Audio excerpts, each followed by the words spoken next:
이렇게 읽겠습니다. 그러므로 그 이름을 바벨이라 하니 이는 여호와께서 거기서 온 땅의 언어를 혼잡하게 하셨음이니라. 여호와께서 거기서 그들을 온 지면에 흩으셨더라. 아멘. 창세기 11장 1절부터 9절까지 본문입니다. 여호와께서 거기서 흩으셨더라. 여호와께서 거기서 흩으셨더라 라는 말씀의 제목입니다. 9절에 나와 있습니다. 9절 말씀 보시면 그러므로 그 이름을 바벨이라 하니 이는 여호와께서 거기서 온 땅의 언어를 혼잡하게 하셨음이니라. 여호와께서 거기서 그들을 온 지면에 흩으셨더라. 자, 바벨탑 사건으로 우리가 잘 알고 있는 일을 지금 오늘 다루고 있는데요. 사람들이 성읍과 탑을 건설하였는데 이것을 보시고 하나님께서 흩으셨다라는 내용을 다루고 있습니다. 흩으셨다. 하나님께서 흩으셨다. 이 말의 의미를 우리가 어떻게 이해할까? 자, 이거를 좀 생각해 보고자 합니다. 자, 바벨탑이라고 하는 것을 쌓았기 때문에 하나님께서 사람들을 흩으셨으면 이 흩으셨다의 내용은 마치 처벌 또는 징벌의 의미로 이해해 왔습니다. 우리가 지금까지 그렇게 했죠. 하나님께서 그렇게 우리를 사람들 흩으셨구나. 부정적 의미로 이해를 해왔단 말이죠. 그런데 이제 성경을 우리가 다시 읽기를 하고 있는데 하나님이 하시는 일이 부정적인 일이 없잖아요. 그렇죠? 하나님이 하시는 일은 항상 선하신 일입니다. 그러므로 우리의 생각으로 해석하지 아니하고 하나님의 어떤 의도가 담긴 말이 아닐까? 하나님께서 어떤 뜻 가운데 이런 일을 행하신 것이 아닐까? 자, 이런 의도로 좀 접근하여 살펴보고자 합니다. 왜냐하면 아담이 에덴 동산에서 나갈 때 우리가 그걸 어떻게 해석했냐면 이제 쫓겨나가다의 개념이라기보다 하나님께서 그를 보내시다. 자, 그래서 선지자나 사도를 파송하거나 보낼 때 쓰는 단어를 사용하고 있기 때문에 자, 쫓겨갔다라는 의미라기보다 하나님께서 그를 인도해 내셨다라는 의도로 우리가 그것을 이해했기 때문입니다. 예수님께서도 그렇죠. 공생애를 시작하신 이후에 예수님이 하신 일은 이제 광야에서 사탄 마귀에게 시험을 받으시는 일이었잖아요. 근데 마태복음이나 누가복음에 보면 성령의 인도하심을 따라 성령이 이끌리어 이런 표현이 나옵니다만 마가복음에 보면 성령이 곧 예수를 광야로 몰아내셨다 이런 표현을 하고 있습니다. 몰아내다. 약간 우리 뉘앙스 자체가 부정적인 거잖아요. 뭔가 잘못해서 쫓겨가는 의미. 그런데 우리가 의도를 알고 있기 때문에 이것을 어떻게 해석하고 이해하냐면 하나님께서 인도하여 내셨다라는 뜻으로 우리가 이걸 받고 있죠. 제자들도 마찬가지죠. 성령의 역사가 난 다음에 하나님께서 예수님께서 사도들에게 자, 흩어질 것을 명령하셨습니다. 제자로 삼아 하나님의 말씀을 이제 전파하는 자로 선포를 했습니다. 근데 실제로 그들은 흩어지지 않고 모여 있었죠. 그래서 이제 박해가 일어나고 날 때라는 소식을 듣고 사람들이 모여 있었으나 이제 성령의 이끌림을 받아서 그들이 이제 흩어지기를 시작합니다. 사역의 가만한 내용을 보니까 이 흩어지는 내용이 하나님의 의도를 담은 내용으로 설명하고 있기 때문에 이것은 어떤 의도를 가진 하나님의 뜻이 되겠구나라는 것을 우리가 알 수 있습니다. 그러므로 오늘 흩으셨다라는 내용도 하나님께서 우리를 하나님의 인도하신 하나님의 뜻대로 인도하셨다의 의미로 생각해 보고자 합니다. 결론적으로 먼저 이야기를 하자면 그래서 이제 흩어지다라고 하는 것은 사람들의 생각이 우리 안에 모여지는 것. 원래 흩어지다라고 하는 뜻이 뭐냐면 무언가와 연합하기 위해서 내 자리를 떠나 하나님과 연합하기 위해서. 그럼 가장 먼저 해야 될 것이 뭐냐면 내 자리를 털고 어딘가로 나아가야 되지 않겠습니까? 자, 예를 들어서 신약에 보면 오랫동안 누워있던 자가 어디론가 나아가려면 침상을 들고 일어나 어딘가로 나아가게 되죠. 이렇게 자기의 자리를 털고 일어나 어딘가로 나아가는 그런 어떤 모양을 설명할 때 요거를 흩으셨다의 개념으로 이해할 수 있지 않을까. 자, 이렇게 이해할 수 있습니다. 하나님께서 인도하셔서 우리의 생각들이 내 스스로 고정되거나 내 스스로 굳어지지 아니하고 하나님의 말씀을 우리 가운데 들려주심으로 우리의 생각에서 벗어나게 하시는 하나님의 뜻과 의도로 이 말씀을 오늘은 함께 받고자 합니다. 왜냐하면 1절에 보면 언어가 하나였기 때문이다 라는 것이죠. 1절 온 땅의 언어가 하나요 말이 하나다. 우리가 이제 지금까지는 이걸 어떻게 이해했냐면 이제 랭귀지 개념으로 이해를 했어요. 예, 다 똑같이 한국말 한다 또는 다 똑같이 어떤 특정한 언어를 말한다로 이제 이해를 했단 말이죠. 근데 하나님께서 흩으셨기 때문에 이제 언어도 흩어졌다, 언어도 서로 나뉘겠다 이렇게 이해를 했는데 10장을 보시게 되면 노아의 아들들이 흩어질 때 그때도 이미 언어들이 나뉘어졌음을 먼저 이야기하고 있습니다. 여기 이제 본문에 보면 말씀에 따라서 그들이 예를 들어 10장 5절에 이들로부터 여러 나라 백성으로 나뉘어서 각기 언어와 종족과 나라대로 바닷가의 땅에 머물렀다. 자, 각기 언어대로. 이미 20절에 보면 이들은 함의 자손이라 각기 족속과 언어와 지방과 나라대로였더라.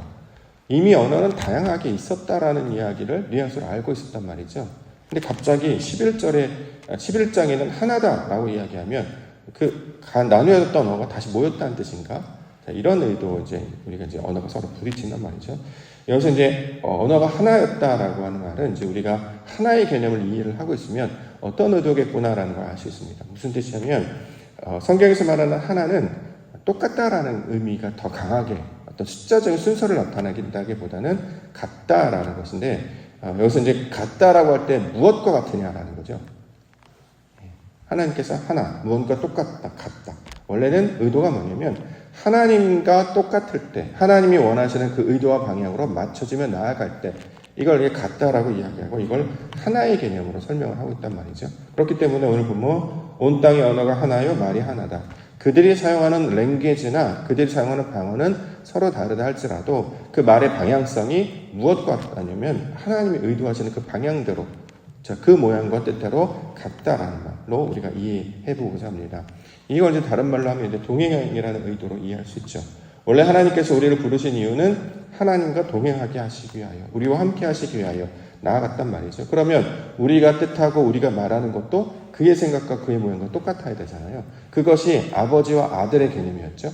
아버지가 하는 일을 똑같이 하는 자가 아들인 것처럼 노아와 그 아들들에게 하나님께서 은혜를 베풀어 주신 것은 그들이 말하는 것, 생각하는 것이 그 아버지가 말하는 것과 똑같은 그 방향성이 같기 때문이다. 자, 이렇게 이야기하고 있다라는 것입니다. 이게 이제 전제예요. 또는 하나님이 이루실 사역의 목적이에요. 결국 하나가 되게 하시는 것이 하나였고 마지막까지 하나가 되게 하실 것이다. 이게 의도와 목적과 방향성이었다는 것이죠. 그런데 문제는 뭐냐면 그 하나가 계속 이루어지는 하나님의 뜻과 똑같아지기 위해서는 날마다 뭘 해야 되냐면 하나님의 뜻을 찾고 묻고 구하는 그리고 확인하는 작업들이 늘 필요하게 됩니다. 이제 그렇게 되지 않으니까 그 의도가 하나님의 뜻에서 점점 벗어나게 된단 말이죠. 그래서 이제 말하고 있는 것이 탑을 쌓는 모양을 설명합니다. 3절과 4절 서로 말하되 자 벽돌을 만들어 견고히 굽자 하고 이에 벽돌로 돌을 대신하여 역청으로 진흙을 대신하고 또 말하되 자 성읍과 탑을 건설하여 그 탑 꼭대기를 하늘에 닿게 하여 우리 이름을 내고 온 지면에 흩어짐을 면하자 하였더니 여기서 말하는 이제 서로 말하되가 이제 궁금해지는 거죠. 서로면 대상이 있다는 건데 누구와 누구를 말하는 것인가? 분명히 여기에는 빠진 게 있어요. 하나님이 안 계신단 말이죠. 사람과 사람들이 자신들의 말로 이야기를 해서 무언가 만드는 것 자체가 잘못됐다라고 볼 수는 없을 것 같습니다. 근데 이제 문제는 뭐냐면 그 목적이 하나님의 이름을 내고 하나님의 영광을 드러내고 하나님의 뜻을 나타내기보다 우리 이름을 내고 지면에 흩어짐을 면하자. 그러니까 흩어지기보다 우리의 생각이나 우리의 경험들이 굳어지고 모여지는 그런 모양. 이걸 이제 다른 표현하면 이제 성을 만드는 에녹성을 만드는 것처럼 해서 자기가 자기 유익에 맞게 우리가 갖는 우리의 생각으로 자신의 이성이나 경험이나 가치관들을 만들어내는 작업. 여기에 이제 뭐가 빠져 있냐면 하나님이 빠져 있게 된단 말이죠. 자, 그렇기 때문에 원래는 하나님과 연합하여서 그분의 뜻을 날마다 붙잡고 그것을 채워가는 것이 하나님의 뜻인데 여기에 이제 그것이 빠져 있음을 이제 보게 됩니다. 원래는 하나님의 의도와 그의 방향성에 맞게 건물이나 뭐 삶이나 어떤 모양도 그렇게 만들어 갔었어야 되는데 사람들이 하나님과 상의하지 않고 하나님과 대화하지 않고 하나님과 소통하지 아니하고 자 이렇게 자신의 욕망 여기서 말하는 서로는 자신의 욕망을 말하는 거죠. 하나님의 뜻에 맞게 일을 성취하는 것이 하나님 보시기에 좋았다는 것이에요. 그런데 여기서는 하나님의 뜻에 맞게 시작하고 하나님의 뜻을 완성하는 것이 아니라 내가 원했던 내용만으로 내가 원하는 방법대로 그 목적이 뭐냐? 우리 이름을 낸다. 자신의 이름들을 낸다. 자, 이런 것이 되고 있다라는 것입니다. 자, 이것들을 어떻게 해야 되냐면 흩어져야 된단 말이죠. 우리의 생각도 우리의 어떤 가치관도 그렇지 않습니까? 우리가 옳다고 믿는 가치관이나 습관의 성격도 늘 점검해 봐야 되는 것은 이것이 하나님이 기뻐하시는 일인가를 확인해 봐야 합니다. 그렇지 않으면 이게 굳어버려요. 우리가 말하면 이제 나쁜 습관 정도로 얘기를 해볼 수 있을 것 같습니다. 좋은 것은 가꾸어 나가야 되겠지만 안 좋은 것은 걷어내야 되잖아요. 예를 들어서 집안에도 집안을 가만히 놔두면 저절로 깨끗해지는 게 아닌 것처럼 늘 관리하고 돌보고 그래야 되지 않겠습니까? 우리 마당도 늘 매일 돌봐야 돼. 안 그러면 하루만 안 돌봐도 낙엽이 어마어마하고, 낙엽만 있습니까? 사람들이 지나다니면서 버리는 쓰레기들도 엄청 많아져요. 그러니까 저절로 깨끗해지는 것이 아니라 늘 돌보고 애쓰고 수고해야 된단 말이죠. 근데 그렇게 할 때 다 잘라내고 뭐 눈에 보이는 거 다 없애버리고 다 치워버리면 아무것도 없어지는 건데, 소위 말하는 이제 정원을 가꾸고 땅을 기경하듯이 돌보는 일이 필요하단 말이죠. 그 돌보는 일이 방향성은 자, 하나님 보시기에 좋게, 또 우리가 보시기에 아름답게 해서 그 부분들을 늘 치워내고 쓸어내고 제거해 나아갈 때 이게 가꾸어지는 것처럼 우리 심령도 하나님의 온전한 뜻에 맞게 우리를 늘 돌아보고 씻어내고 점검하고 돌아봐야 한다라는 것입니다. 자, 그런데 그걸 자신의 방식대로 하지 아니하고 오늘 본문에서는 하나님께서 우리를 살펴보셔서 자, 그것들을 흩어지게 하셨다라는 말로 설명하고 있습니다. 5절부터 보겠습니다. 여호와께서 사람들이 건설하는 그 성읍과 탑을 보려고 내려오셨더라. 여호와께서 이르시되 이 무리가 한 족속이요 언어가 하나이므로 이같이 시작하였으니 이후로는 그가 그 하고자 하는 일을 막을 수 없으리로다. 자, 우리가 내려가서 그들의 언어를 혼잡하게 하여 그들이 서로 알아듣지 못하게 하지 하시고, 그들이 서로 알아듣지 못한 혼잡하게 됐다. 자, 이게 무슨 뜻이냐면 사람과 사람이라기보다는 성경은 하나님과 나와의 관계를 말하는 것이고, 자, 하나님이 없은 그들은 나와 내 욕망과의 소통을 말하는 거죠. 내가 원하는 그 본성대로, 내가 원하는 그 욕망대로 하는 것, 그들이 되는 거예요. 근데 하나님은 내 본성과 욕망과 결합하는 것이 아니라 하나님과 결합하기를 원하셨단 말이죠. 그것을 놓치지 아니하도록 그것들을 소위 말해서 흩으셨다라고 하는 것은 이 생각과 이것들이 연합하지 않도록 이걸 걷어내야, 그래야 어떻게 되냐면 하나님의 뜻이 무엇인지를 알게 되는 것으로 이 본문을 이제 이해해 보고자 합니다. 기존에 해석했던 방식과 좀 다르기 때문에 좀 낯설 수도 있는데, 왜 이렇게 하냐면 성경의 각각의 에피소드를 가만히 보면 하나님의 원래 의도가 이런 뜻이었겠구나. 단순히 세상을 어떻게 해를 만들고 나라를 만들고 사람을 만들어서 그냥 마치 완성된 작품을 끝내놓고 무언가 레고랜드의 어떤 그 아이들 장난감을 만들지 그렇게 만드는 사실이 아니라 매우 상세하고 매우 심오하게 우리를 변화시키는 이야기를 하고 있단 말이죠. 그렇기 때문에 우리가 스스로 옳다고 믿는 것에서부터 벗어나지 않으면, 우리가 하고 있는 그 습관과 그 영향에 의해서 그런 나와 자꾸 연합하려고 하는 그 마음들이 끊어지지 않으면, 흩어지지 않으면 하나님으로부터 멀어지기 때문에, 자, 그렇게 하나님께서 우리 생각들을 흩으시는 내용으로 설명하고 있습니다. 이건 이제 예를 들어 보면 둘째 아들이 아버지 집에 계속 있지 않아요? 그렇죠? 집을 나온단 말이죠. 그래서 뭔가를 시도해요. 자, 근데 문제는 뭐냐면 그래서 결과가 안 좋게 끝났어요. 안 좋게 끝났더라도 계속 그런 안 좋은 상태에 머물러 있으면 안 되잖아요.